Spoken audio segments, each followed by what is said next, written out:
Bom dia!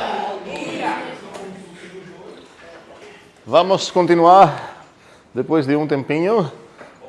Eu vou considerar, na verdade, se é verdade ou não, não sei, mas eu vou considerar que vocês todos trabalharam tanto na definição recursiva de funções cujo domínio é os naturais e também demonstrando propriedades que vocês podem alegar sozinhos ou vendo um exercício para garantir certas propriedades então, das funções que vocês demonstraram por recursão. Então a ideia vai ser sempre essa, definimos por recursão algo e depois demonstramos por indução propriedades sobre esse algo que a gente definiu. O próprio NAT, vou rapidamente lembrar como que foi a definição disso. A gente escreveu... Tem várias maneiras de fazer isso. Essa que eu prefiro para esse assunto seria listar todos os construtores. Então tem apenas esses dois construtores. Qual é o tipo de cada um? Opa, que nata, não é nata. Nata. Seria bom se fosse nada, né? Nat e? Ok. Ok, esse é um simbolizinho O e um simbolizinho S, certo? E a partir disso temos acesso em várias coisas que a gente chama de nats, e a ideia é que eles representam os naturais. Eu espero que lembramos essa distinção entre número e numeral. Não faz sentido falar que essa coisa é um número, ok? Mas ele pode representar um número se eu ver isso com um certo numeral. E a partir disso a gente definiu um bocado de operações. As principais, vamos ver, as primeiras que a gente definiu foram essas três, que seria a adição, a multiplicação e a exponenciação. E a gente viu que podemos tipar elas tanto assim, que seria uma maneira um pouco mais tradicional, talvez. Nesse caso, para definir, vou dar um outro nome aqui temporariamente, vou chamar isso de plus. Então, para definir essa coisa, poderia falar o que o plus precisa... Qual argumento que ele precisa pegar? 2. Certo, então, mas na verdade é uma coisa. E essa coisa aqui é tipo de coisa? Não é lista, cuidado. É uma tupla, o nome disso é uma tupla. Um parzinho de naturais, certo? Então, se olhar aqui o que está acontecendo, é uma função que pega uma coisa dessas e retorna uma coisa dessas. Não faz sentido, literalmente, falar que ele pega duas coisas. Ele pega um parzinho. Agora eu posso fazer uma análise em padrões do que esse parzinho pode ser. Então, eu vou escrever isso dessa maneira aqui. Ok, se teu parzinho casa com esse padrão, eu vou retornar o quê? N. E se teu parzinho casa com esse padrão aqui, que é o que falta, eu vou retornar o quê? O sucessor de quem? Luz, N luz. Ok. E quando a gente usa funções assim com letrinhas, é muito mais natural botar isso no início. Haskell, e a gente vai fazer isso às vezes, nos permite escrever umas funçãozinhas aqui em modo infixo e botar isso em backticks. Então, quem já trabalhou em Haskell sabe disso, quem não trabalhou talvez vai achar meio estranho. Não vai fazer praticamente nenhuma diferença para a nossa disciplina. Não acho que a gente vai ter um uso para isso, mas se alguém quer usar, está aí. Isso não aconteceu nada demais aqui, eu só fez uma coisinha uma maneira infixa, quando na verdade seria prefixa. Só que na verdade, as funções, incluindo a adição, em Haskell não tem essa tipagem, mas tem essa tipagem. Vamos lembrar um pouco qual a diferença aqui. Então, vou apagar isso. Como que eu vou chamar essa coisa? Ok, vou chamar isso de plus C. Eu vou chamar isso de plus D. Então, se eu visualizar minha funçãozinha aqui, agora ela pega... Ela tem umas parênteses simplistas aqui. Quais são as parênteses? Certo, então é assim, na verdade. E isso implícito não vou escrever. Por quê? Porque a gente tem concordado que essa coisa aqui tem o quê? Certo, e cuidado essa associatividade. Como? Qual a próxima palavra? Não, tem uma palavra aqui. Sim, sintática. Ok? Isso é importantíssimo para diferenciar entre uma coisa que acontece na sintaxe e uma coisa que acontece na semântica.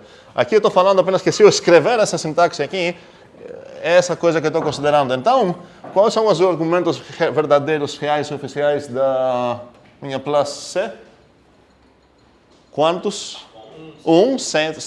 Sempre vai ser 1, na verdade, para qualquer função aqui. Então, a pergunta é, ok, então essa coisa aqui, qual é o tipo de n? Cuidado, de n, certo? Agora a questão, qual é o tipo dessa coisa que eu escrevi aqui?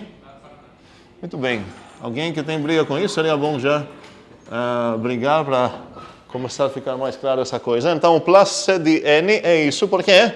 Porque temos essa regra de inferência sempre, que é a nossa principal consulta. Se eu tenho um f de A para B, se eu tenho um x de A, eu posso inferir que o f de x é tipo de B.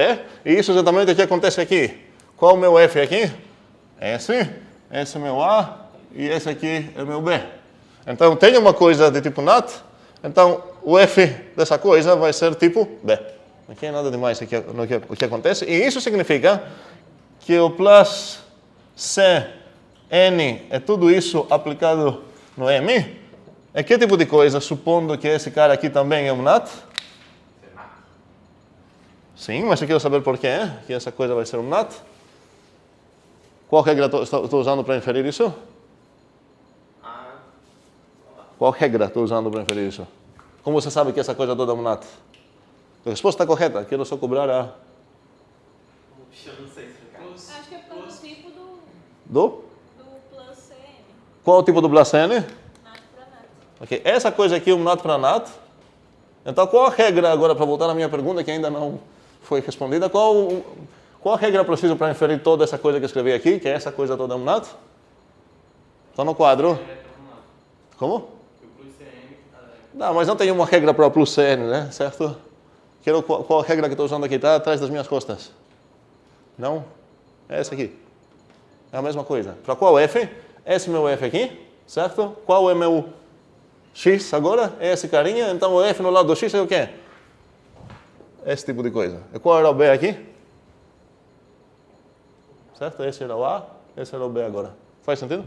Qual o nome dessa regra? Ah, boa pergunta. Qual é o nome dessa regra? Hã? Tem alguma coisa relacionada a Espera.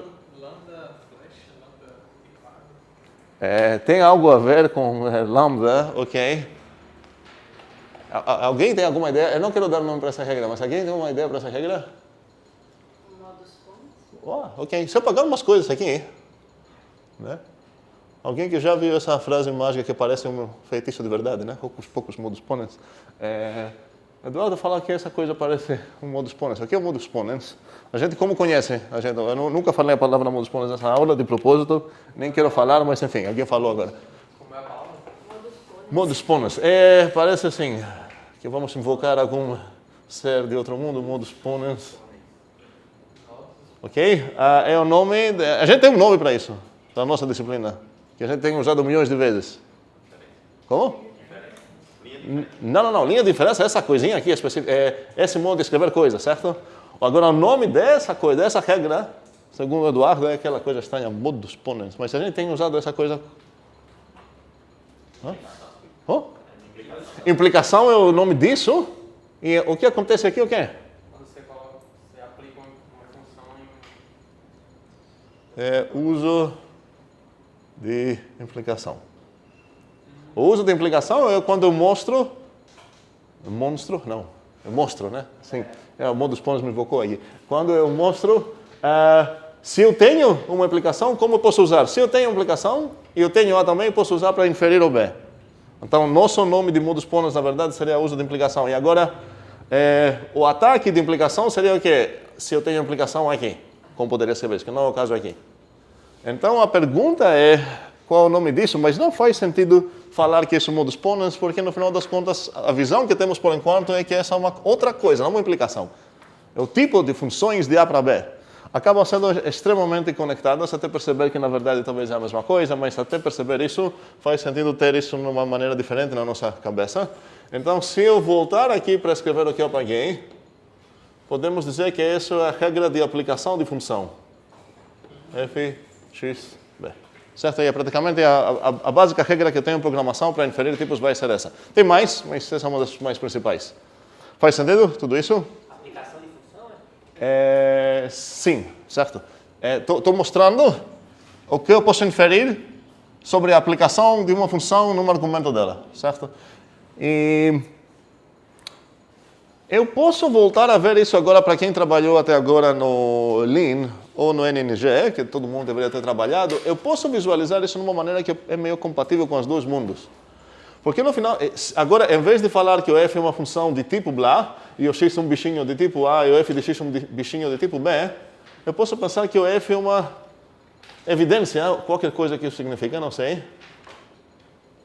da proposição A implica B, e o x é uma evidência da proposição A. E eu como posso usar, se eu tenho nos meus dados uma evidência que o A implica B? Eu estou esperando algo, uma evidência de tipo A, certo? Para aplicar minha evidência no A e ganhar uma evidência da proposição B. É tudo que vocês têm feito no Lean praticamente. Então, no Lean, quando nos teus dados você estava vendo, sei lá, uma coisa dessas,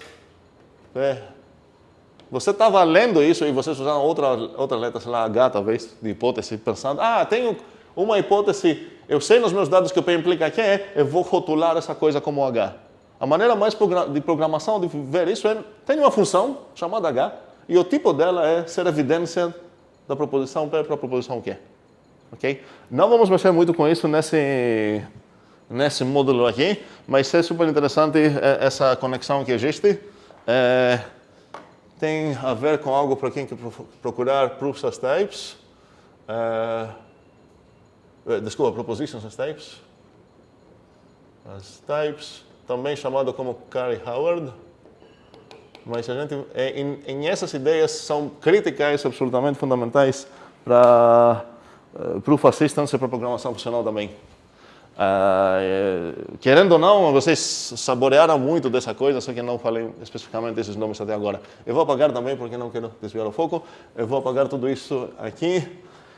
E vamos voltar um pouco aqui só para entender o que está acontecendo aqui. Então, no final das contas, o plus C, N e tudo isso no lado de um meme é um NAT, só que a gente tem aquela sintaxe lá, e a sintaxe espacinho que tem aqui e aqui, tem o quê? Associativa sintática à esquerda. Exatamente. Tem associatividade sintática de novo, à esquerda. E isso significa que eu posso apagar as parênteses que são implícitas. E isso exatamente me permite, quando eu quero pensar nessa coisa como se fosse uma binária, que sempre vou pensar vendo essa coisa como binária, pegar um NAT e retornar um NAT. Isso significa que eu posso simplesmente escrever plus C, N, M. Ok? Aqui é o quê? É a plus C aplicada no N. E isso vai ser o quê? É uma função que está esperando um natural para virar um natural. E aqui o natural que ela está esperando. Então toda essa coisa virou um natural. Isso é chamado currificação, e essa seria a versão currificada. E aqui seria a versão descurrificada. Existem motivos de usar tanto uma quanto a outra. A maioria das vezes a gente vai usar a versão currificada. Mas existem casos onde trabalhar com a versão descurrificada tem vantagens. Vamos continuar um pouco para ver alguma coisa nova agora. Finalmente, alguma dúvida de agora? Estamos ok. Silêncio. Não tenho certeza se é bom ou não. Mas, enfim, vamos supor que é bom. Vou apagar isso também. Oi. Eu tinha muita data, mas essa plus e de são diferentes, né? As funções? Tecnicamente são diferentes. Sequer tenho o direito de começar a comparar essas funções, porque os tipos delas são diferentes. A primeira coisa que eu preciso garantir para começar a até falar, afirmar que será que a f é igual a g, precisam ter tipos mesmos. Não apenas para funções, isso para qualquer objeto que eu quero comparar.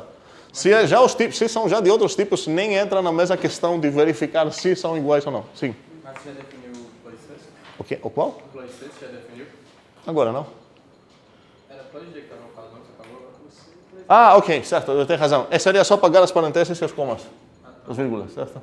Seria a mesma coisa. E visualizar as parênteses mentalmente, não no papel, no jeito certo, que seria acumuladas na esquerda. É o que a gente fez nas aulas até agora. Bem, então temos várias ferramentas desenvolvidas aqui, não apenas essas 3 operações, que vocês demonstraram todas as propriedades que vocês imaginaram, eu espero. Mas temos também... Não? Sim. Adição, multiplicação. Ok. E muito mais, certo? Temos o quociente, resto, divisão de Euclides, MDC, combinações, permutações. Eu botei um bocado de coisas para demonstrar. Isso é uma coisa. Permutações, a gente... Eu estou pressupondo, se não falei o enunciado o que é, eu estou pressupondo que vocês sabem o que é, certo? Aqui as combinações, por exemplo, a gente encontrou no IDMA, certo? Até a definição recursiva. Agora, permutações, dá para fazer algo para definir isso. A ideia é definir a coisa correta que respeita o nome que a tua função tem. Caso contrário, temos um erro de ética, certo? Estamos mentindo sobre nossa coisa. Ok. Faz sentido. Vamos dizer que a gente começou a trabalhar com essa linguagem, e na verdade a gente acabou de começar mesmo a trabalhar com essa linguagem. Eu não pressupus que essa linguagem tem absolutamente nada de tipos definidos, certo? Cuidado, os NATs a gente definiu do zero, e isso é importante, com 3 linhas só a gente definiu uma infinidade de... um tipo com uma infinidade de habitantes, e depois com mais cada 2 linhas para definir uma operação, que funciona muito bem e tudo mais. Ok. Agora alguém está falando, peraí, eu gostaria de trabalhar com booleanos também. Espero que vocês tenham uma certa familiaridade com booleanos, que eu fiquei sabendo que a maneira certa para escrever em português booleanos é assim, eu achei muito estranho. Booleano. Sim, é assim, sim. Pois sim, bullying. Ok. Então, os booleanos vão ser booleans. Ok, vou escrever em inglês, ok? Todos vocês, eu acho que conhecem essa ideia de booleanos. Eu tenho brigado muito contra a ideia de valores verdade para entender demonstrações matemáticas, porque atrapalha demais e não serve para nada. Mas é útil ter booleanos, e espero que a gente vai diferenciar essa ideia novamente de booleanos, algo que para quem estava aqui no IDMA a gente já fez, mas a gente vai fazer isso mais. E as proposições, certo? É outra coisa uma proposição, falar que, sei lá, está chovendo. Outra coisa o valor de verdade false, por acaso não está chovendo, ok? Quero diferenciar entre as 2 coisas que são bem diferentes mesmo. Então, quem trabalhou em C agora, ok, já deve saber booleanos, e também já deve saber que, na verdade, C não tem booleanos. Alguém que está com dúvida do que estou falando? Não? Não? Ok, beleza. Tem linguagens que têm booleanos, de verdade, certo? De verdade aqui. Mas, enfim, em C, você está fazendo o seguinte, está falando, olha, vou considerar que vou abusar os inteiros que eu tenho, certo? A C tem inteiros, ela chama assim. Ela fala que eu vou abusar os inteiros para tratar eles como booleanos, vai servir para o meu propósito. A mesma coisa acontece com a maioria dos shells de Unix, onde quando você executa um programa, no final das contas, vocês aprenderam em programação, e estou chocado de perceber várias vezes que leciono essa parte, que aparentemente uma coisa que não é muito forçada nas aulas aqui. Não sei o que vai ser a minha mail, mas no final das contas, a maioria de vocês aprende que precisa no final botar um return 0. Certo? Tem alguém aqui que tem a mínima dúvida sobre para que é isso? A mínima dúvida, sim. Todo mundo tem certeza absoluta sobre o que isso serve? Falei absoluto. Ok, um segundo. Se uma função retorna algo, a ideia é que alguém chama essa função e alguém recebe esse algo. Quem é esse alguém aqui? Como? O compilador não. O compilador não vai executar também nunca. O trabalho do compilador é olhar o programa e criar uma coisa que vai ser executável por usuário ou sei lá por quem. Mas ele não vai executar essa coisa não, certo? O compilador nunca vai executar o Como? O sistema operacional, o usuário que vai compilar essa coisa, que vai pegar a coisa compilada para executar, num belo momento vai ser executado esse programa, e quando esse programa chegar aqui, ele vai falar que o valor é 0. Porque no final das contas, esse programa precisa retornar um inteiro, certo? E qual a ideia desse zero? Por que precisamos botar aqui o zero? O programa deu ok. Sim. Então, é contrary do common belief, que é, vamos representar o zero como, normalmente as pessoas falam o zero vai ser false, e qualquer outro valor, ou um vai ser true, e qualquer outro valor aqui depende do que você quer fazer com os outros valores, certo? Mas aparentemente, em certos casos, faz muito mais sentido trocar essas duas coisas, é falar que na verdade o zero significa true, e qualquer outro valor vai ser false. Alguém pode explicar para mim por que a gente tem essa convenção no Shell? Porque se não falou, beleza, o 1 vai significar obviamente tudo certo e o 0 vai ficar não. Por que a gente fez essa coisa contrária da interpretação que aparentemente é mais comum? Não? Ninguém? Porque se apenas o valor está referente a ter sucesso e os outros não. Como? Fale? Apenas um valor está referente a ter tido sucesso e os outros não. Exatamente. E por que isso? Porque se deu certo, eu raramente vou perguntar por que deu certo? Mas se deu errado, eu quero saber qual foi o problema. Caiu a rede, sei lá, o arquivo não existe, a memória não é suficiente, sei lá o quê. Eu quero saber o motivo que deu errado. Se deu certo, normalmente não quero saber por que deu certo. Então faz sentido isolar como zero a ideia que deu tudo certo, e depois eu tenho uma tabelinha, dependendo do sistema, dependendo da cultura, da comunidade que estou trabalhando, onde, olha, o 1 significa, sei lá, não tenho permissão, o 2 significa não tenho conectividade, sei lá, blá, blá. Então tenho uma tabelinha lá para depois saber, quando executei então o SSH, eu recebi de volta no meu sistema, bugou essa coisa, eu agora vou ver qual é a coisa que meu sistema recebeu, certo? Em vários cells você ia fazer isso, perguntando qual é essa, para ver a parâmetro que ficou lá gravada do retorno do teu programinha, e você vai ver, sei lá foi 42. Você sabe, ok, é porque é o fim do mundo. Tá. Faz sentido isso? Mais ou menos o que acontece? Ok. Então, é muito comum a tradição de C e de Unix abusar, entre aspas, os inteiros e tratar eles como booleanos. Mas para ter o direito de falar que C tem até um certo nível entende de booleanos, precisamos perguntar quais são as operações que queremos ter nos booleanos também, porque os booleanos não são apenas dois objetos true e false. Temos as operações lógicas, que vocês conhecem, a conjunção, a disjunção, a negação, sei lá o que, a implicação lógica. Está faltando aqui provavelmente mais, blá blá, ok? Então a ideia é que para ter o direito de falar, ok, no meu sistema eu entendo de booleanos, eu preciso definir essas coisas também. Então você faz o que é, aqui pode falar, ok, olha,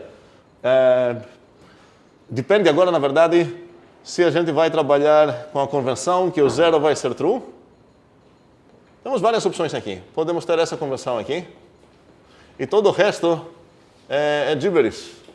Entendemos a palavra gibberish? Não? Alguém pode traduzir? Quem entende?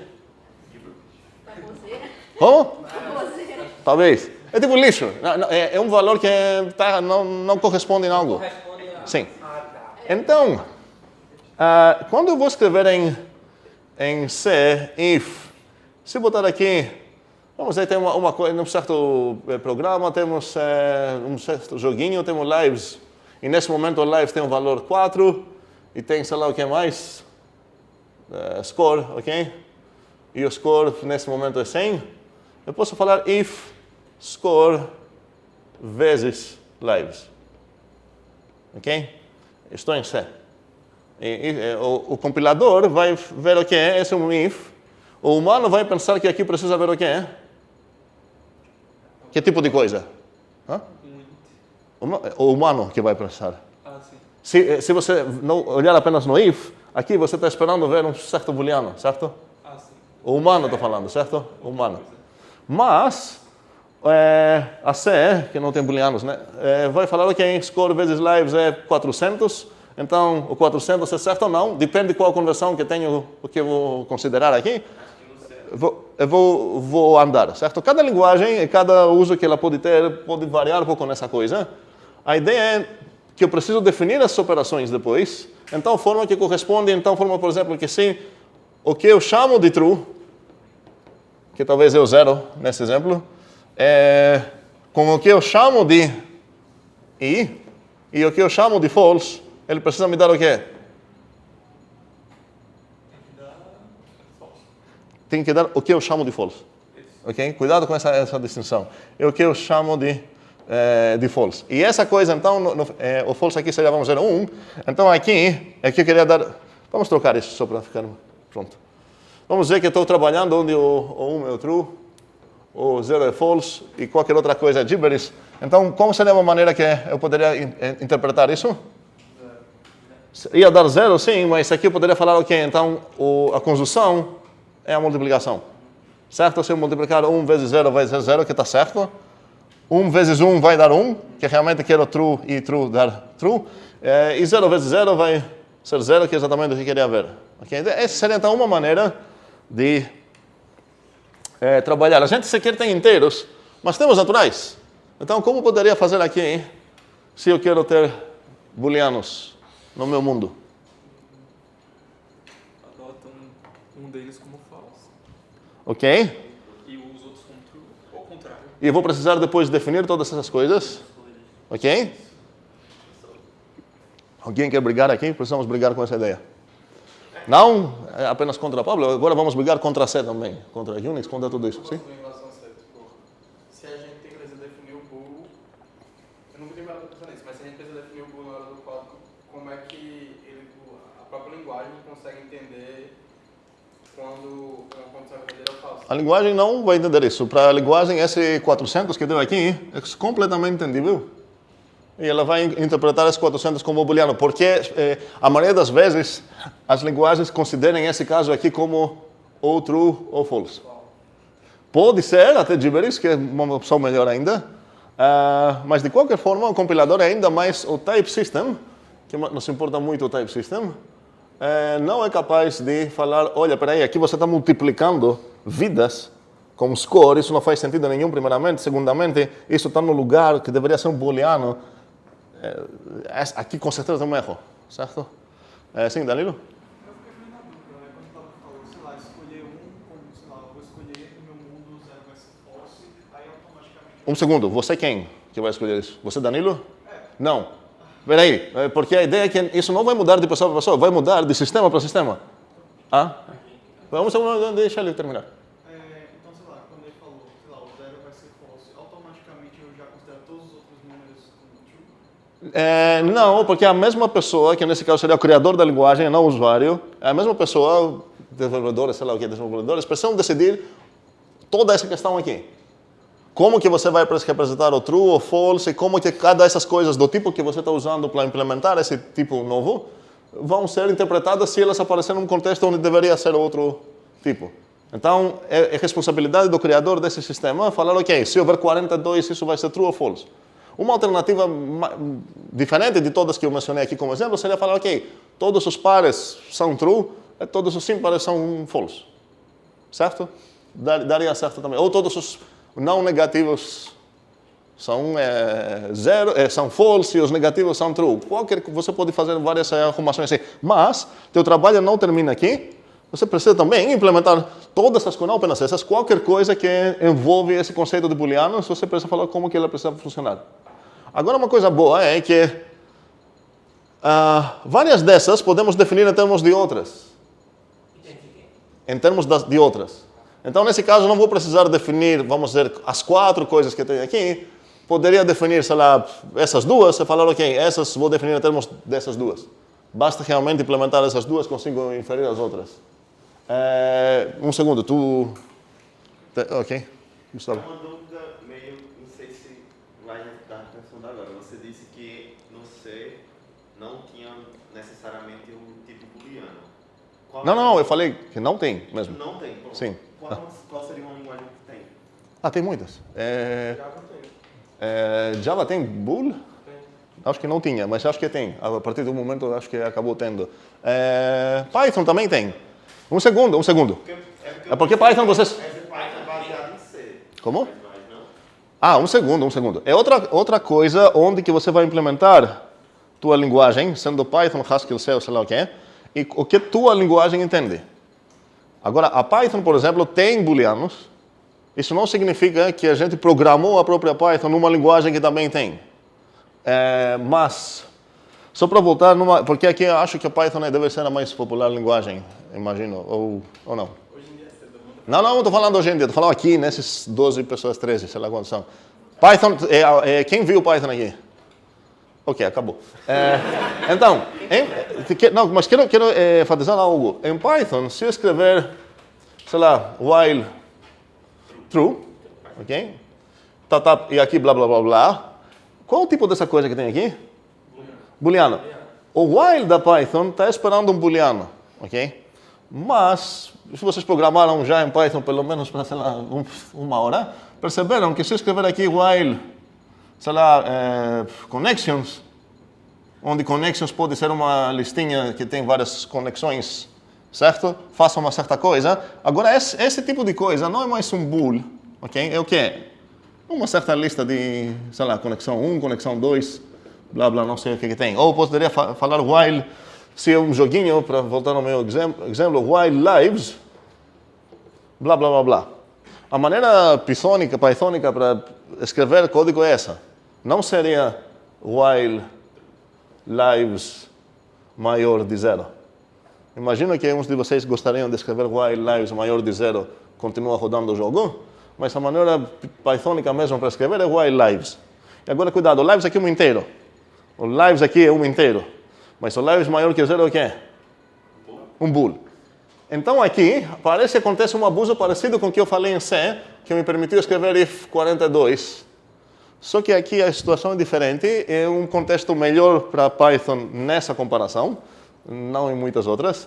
Mas o que acontece aqui é que o lives, que tem o valor 4, vamos dizer, Python pergunta, será que eu posso fazer um typecasting aqui para mudar esse valor para um dos dois caras que eu conheço?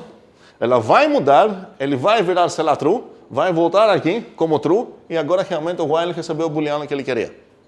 Okay? Eu estou fazendo mais justiça para Python do que eu deveria, porque no final das contas Python sequer tem tipos, mas a gente vai entrar nessa questão quando a gente vai ter um pouco mais de maturidade para entender isso. Mas a experiência que vai apresentar para o programador, e essa parte importante, é essa. Então tem essa diferença aqui. Não é que Python não tem booleanos e usa inteiros como booleanos, na verdade ela tem booleanos, o true e o false dela, e ela fala para um bocado de outros tipos. Se você aparecer num contexto onde precisava ver um booleano, como que eu vou te tratar como booleano? A conversão que ele tem para números é que qualquer número que é 0 é false, e qualquer número que é diferente de 0 é true. E por isso eu posso escrever while lives. O pythonista programando nisso vai pensar, enquanto tem vidas, faça isso. E não vai pensar enquanto a quantidade das vidas é maior que 0. Vai pensar enquanto tem vidas. Enquanto tem connections, faça isso. Faz sentido? Essa seria a maneira pythônica de pensar aqui. Sim. Se eu criasse uma linguagem de programação e definisse que o booleano vai ser, por exemplo, eu vou considerar 0 como sendo false e 1 como sendo true. Nada mais. Ok. Então, o Isaac está aproximando aqui uma coisa. Ele quer falar, peraí, se eu usar... Ele está perto de chegar a um ponto que eu quero chegar. Se eu usar os inteiros, eu não quero lidar com gibberish, primeiramente, ok? Quero falar que um vai ser true, o 0 vai false, nada mais. Ok? Entendi bem? Sim. Eliminamos o problema de o que acontece se aparecer um certo gibberish lá, mas ainda tem um certo problema, porque, por exemplo, aqui se as lives fossem 0, essa coisa continuaria sendo aceita por essa ideia de Isaac. Porque, por acaso, o resultado desses dois inteiros aqui aconteceu que era um dos teus inteiros que você escolheu para ser os representadores especiais dos teus booleanos. Então, aqui, isso ia rodar, certo? O que podemos fazer, um pouco baseados nessa ideia, para lidar com uma coisa melhor? É uma coisa importante para perceber. Esse caching de Python faz? Não, queremos fazer algo muito melhor. Porque não, muito melhor, demais melhor. Porque não queremos se limitar num mundinho pythônico onde só tem um tipo, certo? Quando está escrito, esqueci, mas A vezes B no if, a gente pode olhar por cima e ver o que é aquela coisa. O A e o B? A vezes B. Um segundo, mas o A vezes B, certo? Qual a tipagem dela? Para saber responder nisso, eu preciso saber a tipagem disso, eu preciso saber a tipagem disso e a tipagem disso. Certo? Então, vamos dizer que o A então é int, o B é int, e essa coisa pega dois inteiros e retorna um inteiro. Então, a partir dessa informação toda, eu posso inferir que essa coisa é o quê? Um inteiro. Mas isso não vai me ajudar. Eu não tenho como subir e dizer, eu estou trabalhando com uma coisa que é int para int, mas eu posso considerar um booleano, ele tem que ser exatamente int. Mas, pois agora está... Qual o problema aqui? Que essa informação que você quer ver não está no nível dos tipos. Porque você está abusando um tipo, como você está fazendo, os inteiros. Eu falo que, olha, eu vou considerar que o inteiro 0 tem um papel extra. Ele vai representar o true, e o papel 1 também tem, o inteiro 1 também tem um papel extra, ele vai representar o false. Os outros não vou dar papel para ninguém, para não criar gibberish que eu não gosto. Mas agora, essa informação que você está procurando para ver, não é acessível na sintaxe do teu programa. Não uma informação estática que o compilador vai conseguir ver sem rodar o teu programa, como eram todas essas. A informação que você está procurando ver agora não é que tipo é o A e que tipo é o star, a informação é, será que o valor do A dá para fingir que é de um outro tipo, que nem existe? Dá para representar um booleano? Será que o valor do A é 0 ou 1? Isso que você quer perguntar aqui. Mas essa pergunta não está no nível estático dos tipos, está no nível dos valores das tuas coisas, que é uma coisa que o compilador não poderia perceber naquele momento. E por isso o compilador até da C vai te permitir escrever aquela bobagem e compilar, e teu programa rodar, e teu jogo vai rodar, até um momento você vai perceber que algo estranho está acontecendo, porque em algum momento você queria pegar um booleano, mas na verdade você multiplicou vidas com pontos de high score, por exemplo. No caso, então, aquele bool que a gente consegue importar do C seria meio que só uma fantasia, só uma máscara que a gente maquiar. São, literalmente, o que são um tipo implementado em termos de outro tipo. Então, não um tipo de verdade, é um novo uso que temos de um tipo de verdade. Nesse caso, o tipo de verdade seria os inteiros. Estamos usando eles para implementar um outro tipo, certo? Então, ele é implementado mais ou menos nessa ideia, então? Como? Ele é implementado mais ou menos nessa ideia? Em C é exatamente assim, não é mais ou menos assim, é exatamente assim. A ideia é apenas um acordo. Vamos concordar que o 0 vai ser true e vai ser false, e quando a pessoa escreve, sei lá, essa coisa aqui, vai funcionar nesse jeito de inteiros, recebendo dois inteiros, e quando está escrevendo, sei lá, ou vai ser nessa maneira e tudo mais. E um segundo tem umas coisas meio estranhas lá, porque quando você está negando um inteiro, se você pegar essa convenção, sei lá, que vamos dizer que o 0... vamos dizer que o 0 é false, certo? E o 1 é true. E vamos dizer que todos os outros se consideram true também. Então a pergunta é, se eu negar o 3, eu vou ver o quê? Não posso ver false porque, na verdade, eu vou ver só inteiro, certo? Então estou negando o 3. A C vai responder o quê, vamos dizer? 2. Não. Se fosse 2, ela ia quebrar a regra dela, porque ela falou que todos esses são considerados true e esse false. O not de qualquer representante de true precisa dar false. Então isso ia dar 0, certo? Mas se eu dar o not de not 3, o not 3 aqui vai ser 0, e agora estou negando 0. A pergunta é qual vai ser a negação de 0? Pode ser qualquer um. Sim, mas você precisa decidir qual vai ser. Ela obviamente vai decidir o 1, que é a coisa mais padrão, e ainda tem mais uma evidência para que não acreditar que duas negações vão ser a mesma coisa. A negação de 3 não é a mesma coisa em C com o 3. Ok? Não é o motivo que eu estava divulgando muito. É a mesma coisa que 3 ou não é a mesma coisa? Não é a mesma, desculpa, verdade, sim. Não é a mesma, o não 3 vai acabar sendo 1, porque o 3 negado vai virar 0, o 0 negado vai virar 1. Agora, se eu ficar negando, eu vou ficar nesse ciclo, certo? Nessa implementação que estou mostrando aqui de negação. Mas essa diferença não é o motivo que tenho divulgado desde o início dessa disciplina sobre não confundir a dupla negação e considerar como magia, ok? É apenas quase, não é exatamente piada, mas quase piada. Sim, vamos lá, Paulo. Então, no caso, seria mais interessante definir algo que realmente seja true ou false e mais nada? Perfeito. Antes de ver como fazer isso, Isaac, tua ideia? A gente pode simplesmente ignorar o que você vai considerar como sendo true ou false. Eu vou só dizer que true é um boolean e false é um boolean, nada mais. Acho que as duas coisas concordam até agora. Tem terceira ideia? Marcos? Professor, se eu colocar aqui algo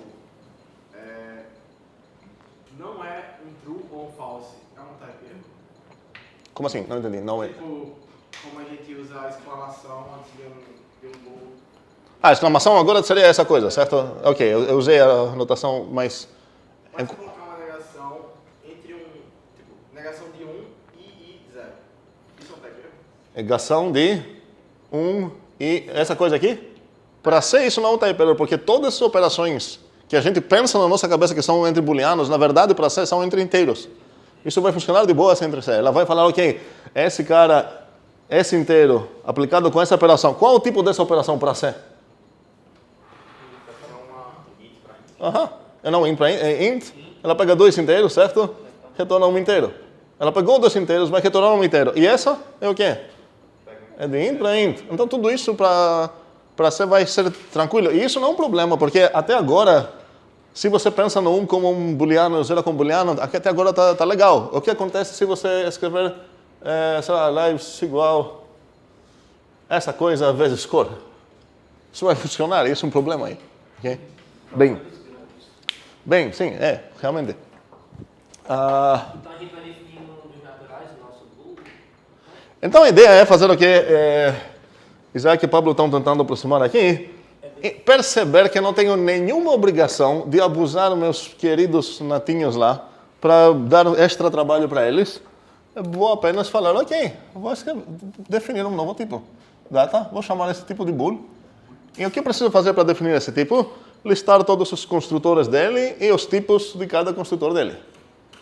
Quais vão ser quantos construtores vou ter aqui? 2. Eu vou chamar um deles true e outro vou chamar de false. E quais são os tipos deles? Oh? Aham, e acabou. Tenho já meu segundo tipo definido. Observem que esse tipo é muito mais simples com isso do que esse, porque não é um tipo recursivo, certo? Aqui tenho uma infinidade de membros desse tipo, aqui tenho apenas 2. Aqui tenho 2 construtores, aqui tenho 2 construtores, mas esse construtor, aplicado em qualquer NAT, ele construa um novo NAT. Aqui não tenho essa ideia, não. São 2 construtores, como o nome disso? Nulários, certo? Eles não recebem nada, eles já são um valor canônico de bool. Esse cara também é nulário, não recebe nada, ele já é um valor canônico de NAT, mas esse é um construtor unário. Ele precisa receber um NAT para ele virar um NAT. Ok? Sim. Faz sentido dizer que a gente não está construindo algo, mas listando o que ela é? Qual a diferença?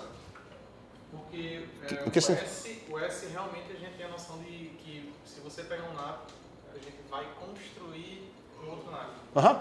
Do bool você não está construindo, se você... Não, um segundo. Eu acho que é meio psicológico, talvez, por causa das letras. Numa definição com contexto, como a gente viu uma definição com contexto do NAT, ia falar e agora preciso trocar cor para ficar claro que isso estou vendo isso como um símbolo. Esse simbolizinho aqui é um bool. O false é um bool. E o que falta aqui mais? Nada mais é um bool. Certo? Então, nesse caso, esses são construtores no mesmo sentido que esse cara é um construtor. A única diferença que tem com esse construtor é que eles não precisam ser aplicados em algo para construir o bool. Eles se autoconstruem, se você prefere, um próprio bool. Eles são construtores e valores ao mesmo tempo. O 0 também é. O 0 é um NAT. Ele também é um dos construtores do NAT. É meio trivial o uso da palavra construtor nesse sentido, porque parece que ele não precisa pegar algo para construir isso, ele já mesmo, pronto, sou o 0. E esse cara está falando, pronto, sou o true, pronto, sou o false. E esse cara não está pronto. Fala, ok, me dê qualquer natural, pronto, agora sou natural. Faz sentido? Ok, sim?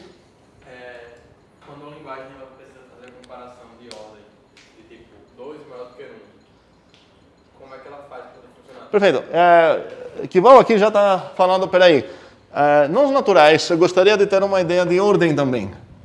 Agora precisamos separar um pouco o que acontece no nível meta, que é o nível que a gente estuda essas coisas, falamos aqui em português e tudo mais, é que acontece dentro da nossa linguagem. Eu não tenho como falar 2 menor de 3 ainda na minha linguagem, porque eu não defini essa coisa. Ok? Eu tenho como falar isso fora da minha linguagem. E vamos ver como poderia definir isso. Agora eu vou sair dessa linguagem que estou construindo aqui e vou querer definir o que significa essa coisinha lá. Primeiramente, qual seria o tipo... Vamos pegar o menor igual. Qual seria um tipo que vocês aceitariam aqui? Ok, agora se vai ser cross ou setinha... Eu não faço... Vamos pegar... Não vai fazer nenhuma diferença. Ok? Pega um NAT e retorna. Não? Não? Um segundo, estou antes de botar isso aqui no bool. É? O quê? Prop. Cuidado, o prop não é um tipo que tenho aqui na minha linguagem. Eu estou fazendo matemática agora, raciocinando sobre as coisas que construí. Então, quero definir uma coisa que vai pegar dois NATs e vai virar uma proposição. E a pergunta é como que eu vou definir isso? Como definimos, em geral, coisas que terminam em proposições? A pessoa fala, olha, essa coisa, pegando esses argumentos que tem aqui, e a gente vai escrever isso de uma maneira fixa, obviamente, eu estou definindo, certo? Para ser, se os forem três aqui, para significar algo. E aqui agora eu preciso falar qual proposição corresponde nessa coisa aqui. Eu quero que essa coisa signifique mesmo. Obrigado, fale. O Matias estava estudando antes de entrar na porta, sim? Existe aqui um K? Muito bem. E esse K, que tipo de coisa? Nat. A única razão que eu botei essa tipagem e não deixei implícita é porque a partir de agora temos pelo menos dois tipos. Ok? Então, só para agora, eu vou escrever esse Nat. Fale lá, tá o quê? Tá o que N mais K igual a N. Ok. E eu tenho agora uma maneira de falar essa coisa. O que significa isso? Eu defini o que significa menor ou igual, onde? Na minha meta-teoria, na minha metalinguagem. Não, na minha discussão humana definir isso. Okay? Eu gostaria de ter uma maneira, dentro da minha linguagem, com os tipos que eu estou definindo e tudo mais, de ter uma noção correspondente a isso. E é aí que os booleanos vão me ajudar. Eu vou querer definir. Agora, eu poderia até usar o mesmo símbolo, mas pelo menos para ficar menos confuso, vamos chamar isso de lec. Ok? A ideia é less than or equal. E vai ter qual tipagem agora? Less than or equal. Aquele símbolo que é um do lado do outro. Um menor e igual um do lado do outro, que nem escreve no computador. Ah, essa coisa aqui? Não, eu quero evitar essa coisa, eu gosto dela não. Parece muita implicação, eu nunca gostei dessa coisa lá. Não, mas tudo bem, a gente vai diferenciar essas duas noções implicitamente, no ponto que daqui a pouco a gente vai usar o mesmo símbolo, eu vou deixar o contexto determinar se estou falando disso ou disso. Então, qual seria o tipo aqui, de NAT?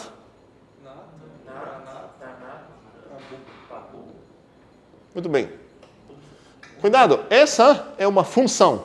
Ela vai receber dois natinhos e ela vai calcular algo, ela vai retornar um bichinho, que esse bichinho vai ser um desses caras aqui. Ok? É isso que ela vai fazer. Isso não. Essa vai receber dois naturais e ela vai virar uma afirmação que existe o certo natural, que se eu somar esse natural no N, vai ser igual ao próprio M. Certo? As proposições é um tipo extremamente mais rico do que os bools. Os bools só tem true e false. Aqui, não está dizendo nem true nem false. Está dizendo algo bem concreto. Que existe um natural, tá aqui, blá, blá, blá, blá. Ok? Faz sentido isso? Entendemos então o que significa isso? Essa é uma relação nos naturais.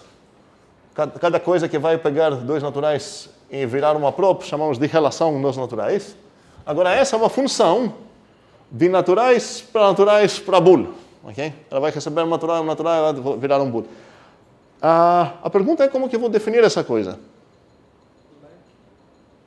Alguém já quer falar algo? Sim? Lec? Por que você escolheu o zero aqui e não aqui? Não é questão de tanto faz aqui, porque essa coisa, eu não sei como responder nessa pergunta.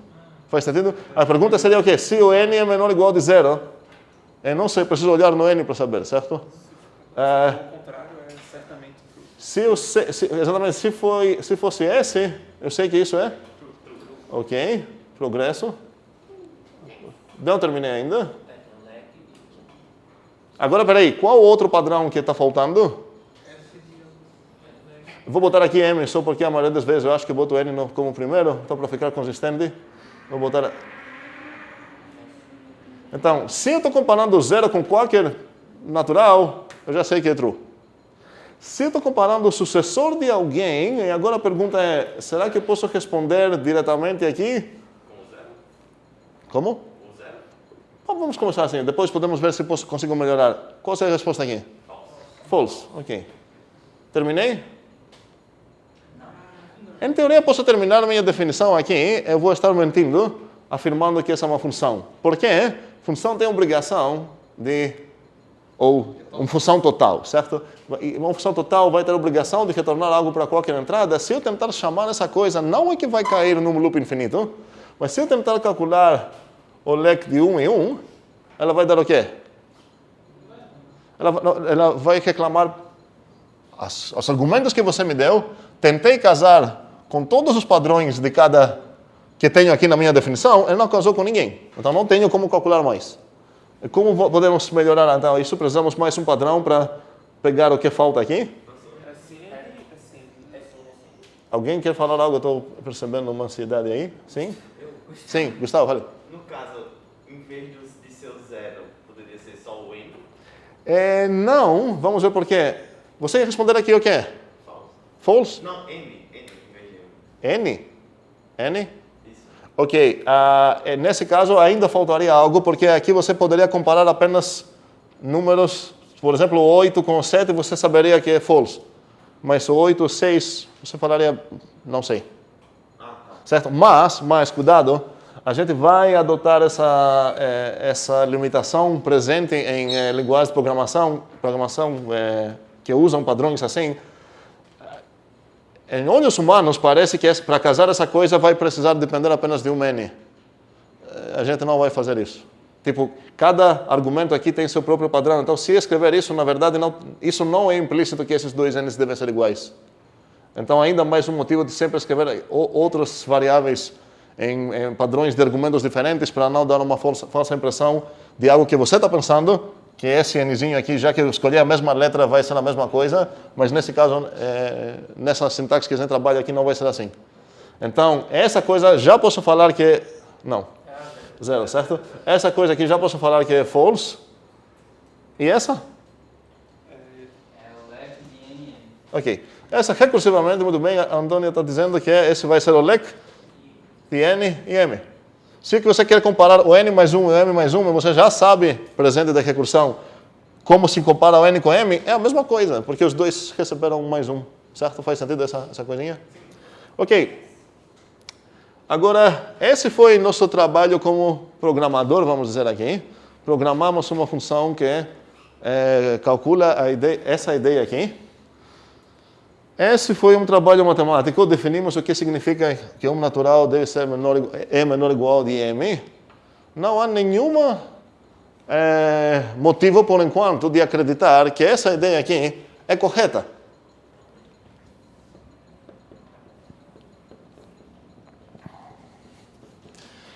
E precisamos entender o que significa a afirmação que ele é correto, antes de começar a demonstrar que ele é correto. E nesse caso, a corretude disso é em termos de algo que supostamente ele está internalizando na linguagem. O que significa internalizando? Eu tenho um conceito lá fora no mundo meta, no mundo humano, matemático. Eu tenho supostamente uma representação desse conceito aqui, utilizando e abusando um pouco os bools. A ideia é que eu quero que essa coisa é correta. O que significa a afirmação que é correta? Alguém pode adivinhar? O que eu preciso demonstrar, então, para falar que essa coisa é correta? Vamos começar para todo N, para todo M. Algo sobre para todo N, para todo M. O que vai ser? N menor ou igual a M. Qual o menor ou igual? Está falando desse? Ok. Implica que leque... no caso, implica não. Se somente se leque de NM igual a Poderia só ser leque de NM? Aqui. Não. Por quê? Porque aqui eu teria uma proposição. Aqui seria o quê? Um bool. não são comparáveis. Mas eu estou falando se somente se esse bool é igual a esse bool, certo? Então, essa coisa aqui tem tipo próprio, certo? Essa tem tipo próprio, toda essa coisa aqui é próprio e toda essa coisa é próprio. O que significa que é próprio? Eu consigo demonstrar. Ou tenho chance, pelo menos, de começar a escrever uma demonstração. Então, um segundo.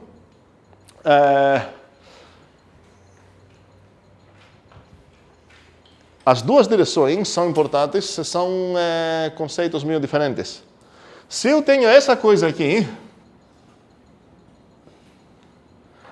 significa que minha implementação aqui é completa. Completa, em inglês é with respect to. Em português, não sei como é isso. Como? Com respeito? É com respeito? É em respeito a? É assim? Alguém sabe como é isso mesmo, essa frase? With respect to. WRT, ok? Ok. Então, a gente pode falar que a nossa lei é completa com respeito sei lá, a essa coisa que já temos. E o que significa completa é que cada vez que eu tenho realmente um cara menor do outro, minha função consegue responder a coisa certa, que ele é menor. A outra direção, essa aqui, é chamada soundness, ou sound. Desculpa, agora eu deveria saber essas coisas em português. Os dois conceitos em inglês é soundness e completeness. Completude, talvez. Esse sound não tem a ver com som, tem a ver com corretude. Só que às vezes, quando a gente fala corretude, muitas vezes a gente inclui as duas coisas. Tecnicamente, corretude seria isso. Eu não ficaria surpreso se corretude, se a palavra de sound seria válida, validez, corretude, sei lá o que é. Mas quero justificar um pouco o que isso tem a ver com corretude. A ideia é que se meu programinho está afirmando que o LEC NM deu true, é porque realmente é. Faz sentido essas duas noções? Coerência? Como? Tipo coerência? Talvez. Coerência. Coerente. Não. Essa direção está dizendo aqui, para qualquer NM que você vai botar no teu programa e teu programa vai dizer realmente o N é LEC que o M, isso é true. E se você olhar no teu NM, vai ser verdade. O N realmente vai ser menor ou igual ao de M. Essa direção mais tem a ver com a corretude do teu programa, esse com a completude do teu programa. Espero que isso faz sentido. Não tem falso positivo. Sim, pode falar dessa maneira. Sim, Isaac? Um segundo. Isaac? Como? E com respeito a terminar. Um segundo, a gente não demonstrou nada, a gente só entendeu o que significa a tarefa, e vocês vão ter tarefas dessas fazer, demonstrar que teu programa é correto. Você programou essa coisa, mas vamos dizer que outro cara aqui, Gustavo, sei lá, queria botar aqui outra coisa. Certo? Queria botar aqui, vamos dizer, M false e acabar aqui. Ok? Por exemplo. Agora, ele poderia falar, meu programa é correto. O que significa? Demonstre, então, que essa coisa é propriedade. Não vai ter. Certo? Então, o importante agora que quero passar para vocês é o que significa demonstrar que um programa é correto. Sozinho não significa nada. Eu preciso ter algo, como seria a minha referência, esse with respect to, certo? Que correto significaria praticamente que concorda com esse. Ok? Porque falar correto assim do nada, talvez o LEC que eu queria definir era uma coisa que vai ser sempre true. Eu quero chamar isso de LEC, como assim? É incorreto, eu gosto desse nome. Okay? Não faz sentido falar que uma coisa é correta ou incorreta sozinha. Agora, tem uma questão ética, se eu começar a usar terminologia que lembra de certas coisas, se meu código não corresponde nas coisas estabelecidas, eu tenho um erro assim, de honestidade, certo? Mas falar que é correto ou incorreto um programa, preciso ter uma referência aqui, e estabelecendo essa coisa, eu tenho o direito de falar, olha, esse conceito lá fora, meta, eu internalizei no meu mundinho aqui, eu consigo falar sobre ele, ok? Agora a pergunta é, antes de solicitar perguntas de vocês, eu tenho uma pergunta primeiro, estou na fila assim, por...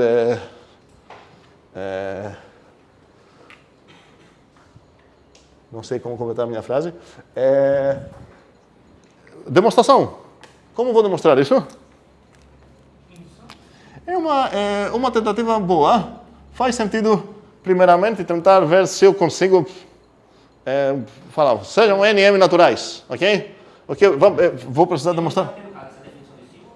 Definição não tenho como demonstrar. Seria as duas direções. O sound e o completeness, no caso. É uma e mais uma. Nessa, ia começar como? Sejam NM, tais que? Ok, qual é o meu alvo depois disso? Não? Qual é o meu alvo? O meu alvo é que o leque NM acontece que é igual ao objeto chamado true. Ok? E aqui seria o quê?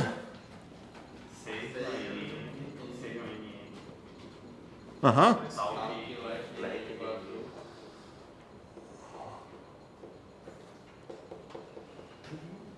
Qual é o meu alvo agora? Ok. Faz sentido? As duas direções. Agora, talvez eu vou conseguir fazer alguma de todas essas coisas que são envolvidas aqui, evitando indução. Provavelmente não vou conseguir. Aqui está tudo definido recursivamente. Aqui, na verdade, está tudo definido recursivamente. Aqui não tem alguma coisa recursiva. É diretamente, se existe um cara que faz essa coisa lá. E deixo vocês tentar fechar essas duas demonstrações. Cuidado, aqui tenho dois para todos praticamente. O maior palpite aqui seria que eu ia fazer indução em qual argumento? Qual tu falou? Primeiro ou segundo? Não. Peraí. Aqui era o quê? Zero. Ok, aqui não é clara a situação. Ok, boa. Por quê? Porque eu precisei 3 equações, certo? No final das contas, acabei analisando tanto a situação no primeiro argumento quanto no segundo. Ok? Pode ser que eu vou conseguir me livrar com apenas uma linha de indução. Cuidado, vou brigar mais uma vez sobre essa ideia, indução dentro de indução, ok? Não tem essa coisa, vamos esquecer essa coisa. Talvez no meu código total de demonstração eu vou escrever a palavra indução 2, 3, 4 vezes, não sei quantas, mas pode ser que eu consiga me livrar de alguma das duas parâmetros apenas, ou apenas falando seja natural, não, nem preciso olhar para esse cara, parece impossível, improvável.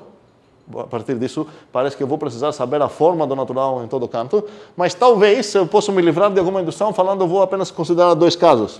Caso que o natural é 0, caso que o natural é sucessor de alguém.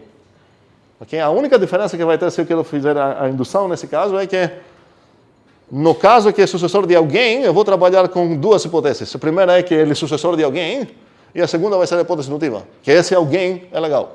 A única diferença que vai ter essa separação, em caso você trabalhar com indução, vai ser praticamente essa. Ângelo. Isso é alguma coisa que eu vi, mas na segunda linha do leque, sucessor e zero é true? Obviamente não é true. Isso é claramente false. Okay. Obrigado. Professor, os dois lados são demonstrados? Os dois são demonstráveis, se vocês vão demonstrar os dois. Não vamos fazer isso agora, é um exercício para praticar a indução. Sim. Acho que não foi entendida a pergunta. Qual? É tua? Sim. Que ele termina também, porque se tiver alguma coisa recursiva, a gente tem que garantir que caia num caso que você vai definir. Nesse caso, a gente não vai considerar que essa coisa deu certo. Se eu falar que essa coisa é certa, porque esse lado terminou e deu true. Faz sentido o que eu estou falando? Então, se eu escrever aqui essa coisa, certo? Aqui, isso nunca vai terminar. Eu criei um loop infinito. Eu não tenho como demonstrar essa coisa, certo? Então, não posso falar que o meu programa é correto. Não é que não sei se isso é verdade, certo? É que essa coisa não acontece, porque quando eu escrevo essa igualdade, se eu escrever x igual a y, eu estou falando que existem... Ok, essa distinção é boa. A gente vai voltar para falar isso, eu espero em algum momento um pouco mais para frente. Existem 2 interpretações aqui. Uma é que o x convergeu num certo valor, isso que significa isso, e o y conseguiu achar um valor para o y, não saiu lá para o céu, e esses valores são os mesmos, certo?